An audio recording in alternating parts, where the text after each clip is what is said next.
합니다. 지교회와 인사하겠습니다. 행복하모니교회, 글로벌하모니교회, 건강하모니교회, 국제하모니교회, 인천하모니교회, 대전하모니교회, 베들레헴 지치원, 미얀마하모니교회, 인터넷과 영상을 함께한 모든 분들에게 주의 은혜가 함께할 줄 믿습니다. 샬롬. 오늘의 성경 말씀 보도록 하겠습니다.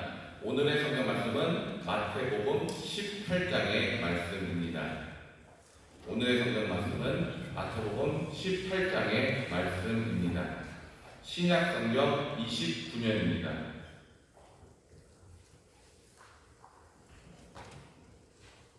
다 함께 합독하겠습니다.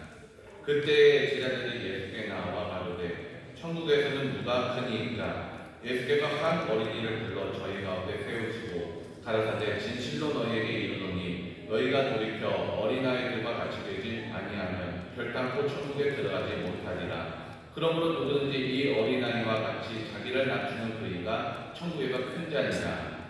또 누구든지 내 이름으로 이런 어린아이 하나를 영접하면 곧 나를 영접함이니 누구든지 나를 믿는 이 소자 중 하나를 실족케 하면 차라리 연자맷돌을 그 목에 달리우고 깊은 바다에 빠뜨리를 비우는 것이 나으니라. 실족케 하는 일들이 있음을 인하여 세상에 화가 있도다. 실족케 하는 일이 없을 수는 없으나 실족케 하는 그 사람에게는 화가 있도다. 만일 내 손이나 내 발이 너를 범죄케 하거든 찍어내버리라. 불구자나 쫄뚝발이로 영생에 들어가는 것이 두 손과 두 발을 가지고 영원한 불에 던지우는 것보다 나으니라. 만일 내 눈이 너를 범죄케 하거든 빼어내버리라. 한 눈으로 영생에 들어가는 것이 두 눈을 가지고 구역불에 던지우는 것보다 나으니라. 삼가 이 소자 중에 하나도 욕심 여기지 말라. 너희에게 말하노니 저희 천사들이 하늘에 계신 내 아버지 얼굴을 항상 배우느니라. 너희 생각에는 어떻겠느뇨? 만일 어떤 사람이 양 100마리가 있는데 그 중에 하나가 길을 잃으면 그 99마리를 산에 두고 가서 길 잃은 양을 찾지 않겠느냐? 진실로 너희에게 이르노니 만일 찾으면 길을 잃지 아니한 99마리보다 이것을 더 기뻐하리라. 이와 같이 이 소자 중에 하나라도 잃어버리는 것은 하늘에 계신 너희 아버지의 뜻이 아니니라. 내 형제가 죄를 범하거든 가서 너와 그 사람과만 상대하여 공부하라. 만일 들으면 내가 내 죄를 얻은 것이요 만일 듣지 아니하거든 한두 사람을 데리고 가서 두세 증인의 입으로 말마다 칭찬케 하라. 만일 그들의 말도 듣지 않거든 교회의 말하고 교회의 말도 듣지 않거든 이방인과 세리와 같이 여기라. 진실로 너희에게 이르노니 무엇이든지 너희가 땅에 내면 하늘에서도 매일 것이요 무엇이든지 땅에서 풀면 하늘에서도 풀리리라. 진실로 다시 너희에게 이르노니 너희 중에 두 사람이 땅에서 합심하여 무엇이든지 구하면 하늘에 계신 내 아버지께서 저희를 위하여 이루게 하시리라. 두세 사람이 내 이름으로 모인 곳에는 나도 그들 중에 있느니라. 그때 베드로가 나와 가로되 주여 형제가 내게 죄를 범하면 몇 번이나 용서하여 주리이까? 7번까지 하오리이까? 예수께서 가라사대 내게 이르노니 7번뿐 아니라 7번씩 7번이라도 할지니라. 이러므로 천국은 그 종들과 회개하려 하던 어떤 인문과 같으니 회개할 때 일반 나라들 빚진 자 하나를 데려오매 갚을 것이 없는지라. 주인이 명하여 그 몸과 처와 자식들과 모든 소유를 다 팔아 갚게 하라 하는데 그 종이 엎드려 전하며 가로되 내게 참으소서 다 갚으리이다 하거늘 그 종의 주인이 불쌍히 여겨 놓아보내며 그 빚을 탕감하여 주었더니 그 종이 나가서 제게 100데나리온 빚진 동관 하나를 만나 붙들어 목을 잡고 가로되 빚을 갚으라 하매 그 동관이 엎드려 간구하여 가로되 나를 참아주소서 갚으리이다 하되 허락하지 아니하고 이에 가서 저가 빚을 갚도록 오래 갔거든.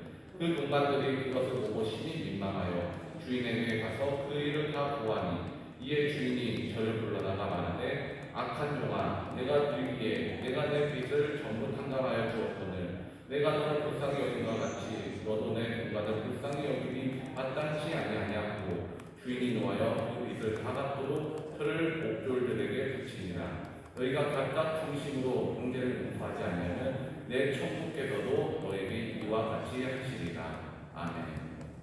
표화행복 읽도록 하겠습니다. 표화행복은 8월 10일 본문입니다.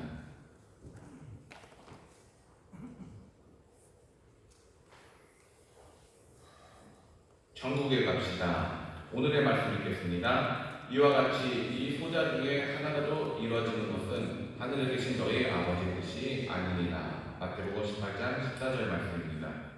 본문 읽겠습니다. 예수님은 우리가 한 가족이 되어 서로 사랑하게 하시려고 십자가의 모든 고통을 참으셨습니다. 이웃에 대한 사랑과 용서 그리고 연합은 성령의 중요한 가르침이며 교회 공동체의 특징입니다. 우리는 이러한 사실을 너무나 잘 알고 있습니다. 그러나 정작 사랑과 연합의 모범이 되어야 할 교회 안에 분열과 다툼이 끊이지 않습니다. 그것은 우리가 두 가지 장벽을 뛰어넘지 못하기 때문입니다. 첫째 장벽은 누가 큰가, 누가 말이 다르는가, 누가 잘생겼는가 등으로 사람을 차별하려는 악한 습성입니다. 자기보다 못하고 보잘것없는 사람이라고 판단되면 쉽게 무시하고 함부로 대합니다. 예수님은 누가 크냐에 관심 받는 사람들에게 어린아이와 같이 되어야 천국에 들어간다고 말씀하십니다. 아무리 작은 자라도 업신여기지 말라고 하십니다. 세상적인 기준으로 사람을 무시하는 것은 곧 예수님을 무시하는 것입니다. 아무리 하찮아 보이는 사람도 예수님을 영접하듯 대해야 합니다. 이것이 하나님 아버지의 뜻이고 영혼을 구원하는 길입니다. 둘째 장벽은 범죄한 형제를 용서하지 못한 것입니다. 나에게 상처와 피해를 입힌 사람을 용서하기가 쉽지 않습니다. 우리는 범죄한 형제의 죄목을 고발하고 그를 정죄하는 것을 너무나 당연하게 여깁니다. 그것이 공동체를 세우고 정의를 실현하는 길이라고 믿습니다. 그러나 예수님은 우리에게 원하시는 것은 정죄가 아니라 용서입니다. 하나님이 우리를 용서하신 것과 같이 70번씩 7번이라도 용서하라는 것은 어떠한 경우에도 용서하라는 것입니다. 예수님은 도저히 함께할 수 없는 죄인을 용서하시고 기꺼이 친구가 되어주셨음을 잊지 맙시다. 두세 사람이 범죄한 형들을 우리에게 기도하면 그 영혼을 다시 얻을 수 있습니다. 사랑보다 귀한 것은 함께입니다. 힘써 사랑함으로 천국에 함께 갑시다. 아멘. 오늘은 용서에 대해서 함께 생각해 보려고 합니다. 오늘 본문 21절에 보면 베드로가 형제가 나에게 범죄하면 몇 번이나 용서해야 될까요? 라고 예수님께 질문을 합니다. 근데 이 본문의 앞부분을 보면 예수님은 다른 사람들을 실족하게 하지 말아라. 또 상처를 주지 말아라. 라고 말씀하십니다. 심지어 다른 사람들을 상처 주는 행동을 우리 몸의 한 부분을 통해서 한다면 그것을 없애버려라. 라고 말씀을 하십니다. 18장 10절에 보면 아무리 작은 자라도 업신여기지 말라라고 말씀하고 있습니다. 이어서 12절을 보면 잃은 양 한 마리의 중요성에 대해서 말씀하고 계십니다. 잃은 양 한 마리가 중요한 이유는 14절에 작은 자 중에서 하나라도 잃는 것은 하나님의 뜻이 아니기 때문이다 라고 말씀하고 계십니다. 15절부터는 형제가 죄를 범하면 그 사람을 바로잡게 하기 위해서 여러 번 노력을 기울이라고 말씀하고 있습니다. 형제들을 용서하는 것에 대해서 예수님께서 말씀하고 계시는데 베드로가 갑자기 뛰어듭니다. 그리고는 예수님 그렇게 형제가 저에게 죄를 지으면 몇 번이나 제가 용서해야 될까요? 라고 예수님께 질문을 합니다. 진지하게 예수님이 분위기를 잡고 이야기하고 계시는데 분위기 파악을 못하고 갑자기 눈치 없는 질문을 합니다. 몇 번이나 용서해야 됩니까? 이런 질문을 하는 베드로를 보면 많은 생각이 납니다. 베드로는 예수님을 따라다니면서 실수를 참 많이 합니다. 그런데 예수님은 이 사람이 장차 개바가 될 사람이야 반석 같은 사람이 될 것이다 라고 말씀하십니다. 어떤 사람은요 실수를 참 많이 합니다. 모임에서 쓸데없는 질문을 많이 던지고 열심히 일하는 것 같지만 일하는 것에 비해서 티가 전혀 나지 않습니다. 이런 사람을 분위기를 해치는 사람 같고 또 나가 빠진 사람처럼 보입니다. 모임에서 좀 그만 나와도 돼, 좀 드문드문 나오라고 말하고 싶지만 끈질기게 열심히 나옵니다. 반면에 어떤 사람은 모임에 드물게 나오지만 진지함이 있습니다. 여러분은 어떤 스타일이 더 바람직하다고 생각하십니까? 저는 전자와 같은 사람, 즉 베드로 같은 사람이 앞으로 더 하나님의 사람으로 쓰임받을 가능성이 더 높다고 생각합니다. 하나님의 음성을 듣는데도 마찬가지입니다. 우리는 처음에 다 엉뚱한 질문을 던지고 하나님의 말씀도 제대로 다 이해하지 못합니다. 그러나 베드로처럼 꾸준하게 예수님을 따르면 자연스럽게 열매가 맺히며 바로 개바와 같은 사람, 반석과 같이 되어갑니다. 베드로는 그 산 증인이라고 말할 수 있습니다. 이어서 베드로는 예수님, 그럼 제가 7번 정도 용서하면 될까요? 라고 말합니다. 이 당시 관습으로 3번 정도 용서는 대단한 용서였습니다. 그런데 베드로는 무려 7번이나 용서한다고 말합니다. 자신을 과장해서 이야기합니다. 아마도 예수님한테 칭찬받고 싶었던 마음이 많았던 것 같습니다. 와, 우리 개바가 훌륭하구나. 3번도 아니고 5번도 아니고 7번씩이나 용서한다니 우리 개바가 이제 철이 다 들었구나. 만약에 우리들에게도 예수님이 용서하라고 말씀하신다면 어땠을까요? 여기서 우리는요, 형제라는 표현을 주의 깊게 봐야 되는데요. 형제라는 표현은요, 진짜로 우리의 형제뿐만이 아니라 이 형제만을 말하는 것이 아니라 나랑 가까운 주위 사람들을 말하는 것입니다. 나랑 관계할 일이 별로 없는 사람이 나에게 상처를 입히고 나에게 잘못했을 때에는 그 사람에게 어차피 기대한 것도 없었고 앞으로 부딪힐 일도 별로 없으니 비교적 용서하기가 쉽습니다. 그러나 나랑 가까운 사람이 나에게 상처를 입힐 때 많은 충격과 배신감이 우리에게 밀려 들어옵니다. 정말 마음을 굳게 먹고 또 먹어서 한번 용서해 보기도 합니다. 하지만 또 나를 배신하고 상처를 입힐 때 여러분은 과연 용서할 수 있으시겠습니까? 베드로처럼 7번 용서하겠다고 당당하게 선포하는 것도 정말 대단한 것입니다. 그러나 예수님께서는요, 무려 7번을 70번까지도 용서하라 라고 말씀하고 계십니다. 7번을 70번 하라는 말씀은요, 7 곱하기 70이니까 490번을 용서하라는 말씀입니다. 7번도 힘든데 490번을, 그것도 나랑 가까운 사람들이 상처를 입혔을지라도 용서하라는 말은 무슨 말일까요? 내가 용서 너 1번 했어? 용서 2번 했어? 용서 3번 했어? 용서 489번 했어? 용서 490번 하는 건데 죽을 수도 있어? 이걸 언제 다 용서를 하나 둘씩 세면서 용서를 하겠습니까? 그 사람에 대해서 용서하는 숫자를 세는 것을 포기할 만큼 용서하라는 말입니다. 마음으로부터 완전히 놓아주라는 이야기입니다. 여러분 주변에 어떤 사람이 상처를 입혔을 때 나는 용서해 주었다고 생각할지도 모릅니다. 하지만 아직 마음에 앙금이 남아있고 그 사람에게 불편한 마음이 남아있습니다. 그것은 진정한 용서가 아니며 하나님께서 원하시는 용서가 아닙니다. 예수님께서는요, 오늘 말씀에서 예를 들고 계시는데요. 어떤 종이 임금에게 10,000달란트를 빚졌습니다. 그것을 갚지 못했고 그 종이 하소연합니다. 왕은 그것을 보며 물상에 여겨서 내가 네 빚을 없는 걸로 해줄게 라고 말하고 있습니다.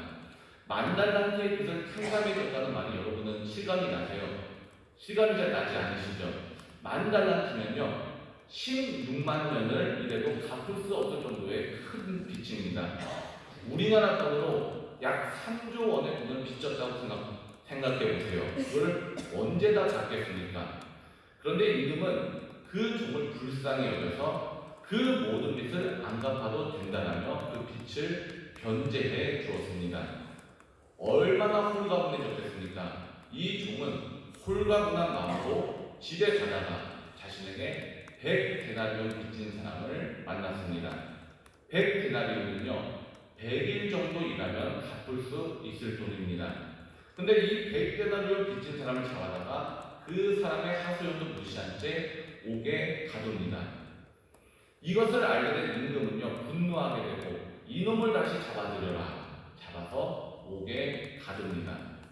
이런 비유의 말씀하시고 35절에 예수님은 뭐라고 말씀하십니까?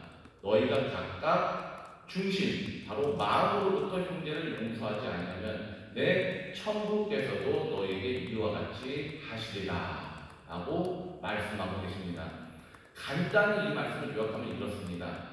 값으로 셀 수 없을 만큼 큰 것을 너희가 용서받았으니 우리들도 우리에게 상처 입힌 사람들에 대해서 몇 번이라고 숫자로 한정하는 용서를 하지 말고 또는 용서 안 하는 행동도 하지 말고 아예 마음으로부터 놓아주어라 라는 말씀입니다.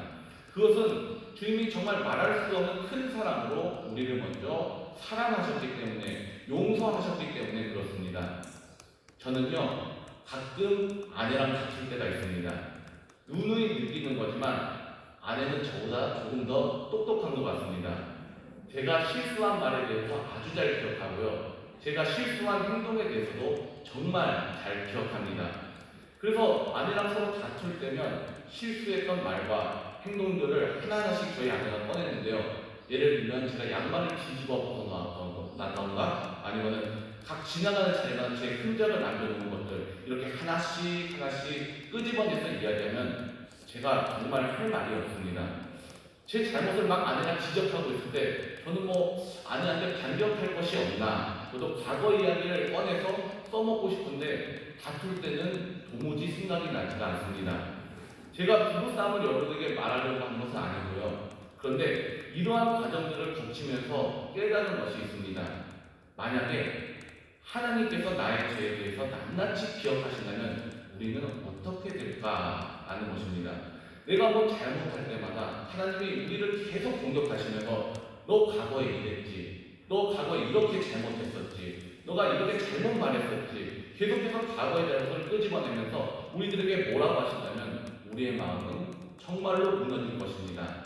하지만 예수님은 용서에 대해서 말씀하시면서 그 용서는 마음으로부터의 용서이며 모든 것이 해결되는 용서라는 것을 말씀해 주셨습니다. 이사야서 43장 25절에는 이런 말씀이 있습니다. 나는 나를 위하여 내 허물을 도말하는 자니. 도말한다는 얘기는요, 겉에 무엇을 칠해서 안의 것이 본래 모습이 드러나지 않게 하는 것을 말합니다. 내 허물을 도말하는 자니 내 죄를 기억하지 아니하리라 라고 말씀하고 계십니다. 하나님께서는요, 우리의 죄를 다시는 기억하지 않으신다고 말씀하고 계십니다. 하나님의 용서는요, 바로 마음으로부터 모든 것을 모아주는 용서인 것입니다. 또 하나님의 사랑은 이 용서라는 방법을 통해서 나타납니다. 그러므로 세상은 우리가 용서하는 모습을 보면서 하나님의 사랑이 사람들에게 전달되며 그들이 하나님을 알게 되고 구원받게 되는 가장 큰 통로가 되기도 합니다. 혹시 파인애플 스토리라는 책을 아세요? 줄거리를 제가 간단히 말씀드리자면요, 어떤 미국인 선교사 부부가 파푸아 뉴기니 선교사로 일했습니다. 어느 날 선교사가 신선한 파인애플이 먹고 싶어서 파인애플 묘목 100개를 가지고 와서 원주민들에게 품삯을 주고 자기 밭에 심게 했습니다. 3년이라는 긴 시간이 흘렀습니다. 긴 시간이 흘려 드디어 며칠만 있으면 맛있는 파인애플을 먹을 수 있게 되었습니다. 그런데 결국 선교사는 이 파인애플을 하나도 먹지 못하게 되었습니다. 왜냐하면 원주민들이 익은 것만 쏙쏙 뽑아서 훔쳐갔기 때문입니다. 그래서 하도 답답해서 훔쳐간 원주민을 붙잡아다가 왜 자꾸 훔쳐갑니까? 라고 물어보자 원주민은 그게 정글의 법칙이라면서 내 손으로 심었으니 내 입에 들어가는 게 맞죠 라고 당당하게 이야기합니다. 풍경은 할 수 없이 그럼 이 밭은 내 밭이긴 하지만 반반씩 해서 이쪽 파인애플 반은 네 거, 이쪽 반의 파인애플은 내 거라고 했는데도 선교사의 파인애플은 계속해서 없어졌습니다. 여러 가지 궁리를 하다가 선교사분은 안식년이 돼서 고향으로 돌아왔습니다. 베이직 세미나라는 성경 공부 세미나에 갔다가 우리의 모든 소유를 하나님께 드려야 한다라는 기본 원리를 깨닫게 됩니다. 그래서 선교사는 어차피 내가 먹지도 못하는 파인애플 더 이상 잃을 것도 없다. 파인애플 밭을 하나님께 드리자라고 생각하고서는 파푸아 뉴기니로 돌아와서 이 밭을 하나님께 드립니다. 하나님께 드리니까 이제 하나님이 알아서 하세요 라며 원주민들을 용서하고 무조건적으로 원주민을 섬기기로 결심했습니다. 그렇게 한 이후로도 원주민은 계속해서 선교사의 파인애플을 훔쳐갔습니다. 그러던 어느 날 원주민이 질문이 있다면서 찾아왔습니다. 그 질문은 선교사님 왜 더 이상 우리에게 화를 내지 않으세요? 그러자 선교사는 이 밭은 이제 더 이상 내 밭이 아니라 하나님의 밭이라서 그렇습니다. 그러자 원주민들은 그럼 우리가 하나님의 파인애플을 지금 훔쳐간 겁니까? 하고 깜짝 놀라더니 다시 하나님으로부터 밭을 찾아오라고 하며 겁을 냈습니다. 그 이후로 파인애플은 아무도 훔쳐가지 않았고 다 익어서 썩어질 때까지 아무 손도 닿지 않았습니다. 원주민들은 선교사를 찾아와 파인애플이 이제 다 익어서 썩을 것 같으니 선교사님이 얼른 따줘야 된다고 이야기를 했습니다. 하지만 선교사님은 이것은 이제 내 것이 아니라 하나님의 것입니다. 이렇게 말하자 또 원주민은 근심하는 표정으로 돌아갔습니다. 그제서야 선교사는 파인애플을 따서 원주민들도 가져가게 했습니다. 그리고 감사 기도를 드렸다고 합니다. 용서가 사람들을 변하게 하고 용서가 우리 가운데 이해되지 않는 의문을 가져오게 하며 하나님의 자녀로 변화시키는 계기가 된 것입니다. 설교를 마무리하겠습니다. 예수님의 용서는요, 몇 번 참고 견디라는 이야기가 아닙니다. 네가 먼저 용서를 받았으니 마음으로부터 조건 없이 용서를 하라는 이야기입니다. 힘들어도 여러분들이 주변의 형제들을 나에게 상처를 입힌 사람들을 마음으로부터 용서해 줄 때 여러분들을 통해 그들은 하나님의 사랑을 알게 될 것이고 그들은 하나님께로 돌아오게 될 것입니다. 베드로는 예수님께 용서에 대해서 물어보면서 아마 용서의 의미에 대해서는 잘 몰랐을 것입니다. 베드로의 캐릭터가 원래 그렇습니다. 그러나 그의 일생에 예수님의 용서를 완벽하게 이해하는 사건이 발생하게 됩니다. 베드로는 예수님이 죽으시기 전날 밤 예수님을 모른다고 3번씩이나 부인했습니다. 그런데 요한복음서의 마지막 부분에 보면요, 예수님이 베드로를 다시 찾아와서 베드로야, 나의 양을 먹이고 나의 양을 치라 라고 말씀하시면서 베드로를 끝까지 사랑하시고 끝까지 믿어주시는 그 용서, 마음으로부터 완전히 자유케 하는 그런 용서를 해주셨습니다. 그 후에 베드로의 삶이 어떻게 되었나요? 베드로도 용서하는 사람이 되었습니다. 그리고 끝까지 예수님만을 사랑하며 그 사랑을 전달하는 사람이 되었습니다. 우리 공동체에는요, 내가 보기에 미숙하고 실수도 많은 그런 사람들도 있습니다. 그리고 여러분의 주위에는요, 이유 없이 여러분을 미워하고 괴롭히는 사람이 있을 수도 있습니다. 하지만 용서할 때 그들이 하나님의 사랑을 알게 되고 용서할 때 여러분 또한 하나님의 용서가 어떤 용서인지를 알게 되며 하나님과의 깊은 교제 가운데 하나님의 사랑 안에 거할 수 있습니다. 이제 여러분에게 묻겠습니다. 우리를 부르신 것이 무엇입니까? 바로 예수님의 사랑입니다. 또 우리를 살리신 것이 무엇입니까? 바로 예수님의 용서입니다. 또 그렇다면 우리는 어떻게 살아야 합니까? 예수님의 사랑을 받은 사람으로서 서로 사랑하며 살아야 합니다. 또 예수님의 용서를 받은 사람처럼 서로 용서하며 살아야 합니다. 그런데 오늘 새벽에 우리의 기도는 주여 예수님의 사랑을 받은 사람처럼 사랑하며 살게 하여 주시옵소서. 주여 예수님의 용서를 받은 사람처럼 용서하며 살게 하여 주시옵소서입니다. 그럴 때 예수님의 사랑과 용서로 회복한 베드로처럼 크게 쓰임받는 여러분이 될 줄이라 믿습니다.